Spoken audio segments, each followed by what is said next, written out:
हाल के समय में इजराइल और ईरान के बीच तनाव काफी बढ़ गया। इसी दौरान रिपोर्ट्स के अनुसार इजराइल ने ईरान की राजधानी तेहरान के पास स्थित तेल भंडारण टैंक और फ्यूल डिपो पर हवाई हमले किए।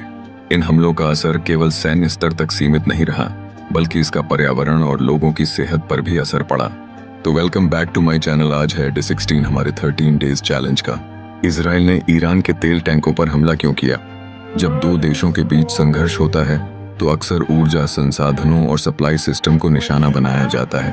तेल भंडारण टैंक और ईंधन डिपो किसी भी देश के लिए बहुत महत्वपूर्ण होते हैं, क्योंकि सेना के लिए ईंधन यहीं से मिलता है, बिजली और उद्योगों के लिए ऊर्जा मिलती है, देश की अर्थव्यवस्था पर असर पड़ता है। इसी कारण युद्ध के दौरान ऐसे तेल डिपो और ऊर्जा सुविधाओं को निशाना बनाया जाता है, ताकि विरोधी देश की सप्लाई सिस्टम कमजोर हो जाए।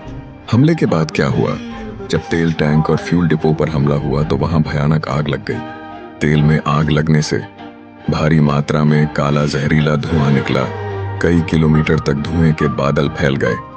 आसमान में रसायनों से भरा धुआं जमा हो गया। यह धुआं सामान्य आग के धुएं से कहीं ज्यादा खतरनाक होता है, क्योंकि इसमें कई प्रकार के जहरीले रसायन होते हैं। धुएं में कौन कौन सी जहरीली गैसें थीं?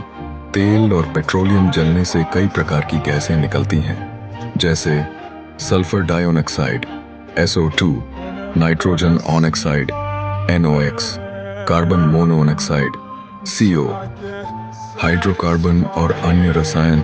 ये सभी गैसें हवा में मिलकर वातावरण को बहुत प्रदूषित कर देती हैं। एसिड रेन कैसे बनी? जब ये जहरीली गैसें आसमान में ऊपर उठती हैं तो वे बादलों के साथ मिल जाती हैं। फिर एक रासायनिक प्रक्रिया होती है। सल्फर और नाइट्रोजन गैसें पानी से मिलती हैं। वे सल्फ्यूरिक एसिड और नाइट्रिक एसिड बनाती हैं। जब बारिश होती है तो यह अम्लीय पानी एसिड रेन बन जाता है। यही कारण है कि इसे एसिड रेन या अम्लीय वर्षा कहा जाता है। ब्लैक रेन या काली बारिश क्या होती है? कभी कभी जब धुएं और राख की मात्रा बहुत ज्यादा होती है तो बारिश का पानी काला या गहरा दिखाई दे सकता है। उसमें तेल और धुएं के कण मिल जाते हैं। इसे लोग ब्लैक रेन भी कहते हैं। लोगों के लिए खतरा। एसिड रेन और जहरीले धुएं से कई स्वास्थ्य समस्याएं हो सकती हैं।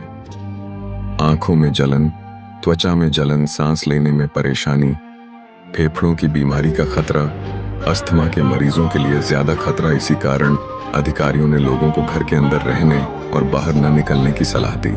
पर्यावरण पर असर। एसिड रेन का असर केवल इंसानों पर ही नहीं, बल्कि पर्यावरण पर भी पड़ता है। इसके कारण पेड़ पौधे और फसलें खराब हो सकती हैं, मिट्टी की गुणवत्ता खराब हो सकती है, झीलों और नदियों का पानी अम्लीय हो सकता है, जानवरों और पक्षियों पर भी असर पड़ सकता है। निष्कर्ष संक्षेप में, इजराइल ने ईरान के तेल भंडारण टैंक पर हमला किया। 2 तेल टैंकों में आग लग गई।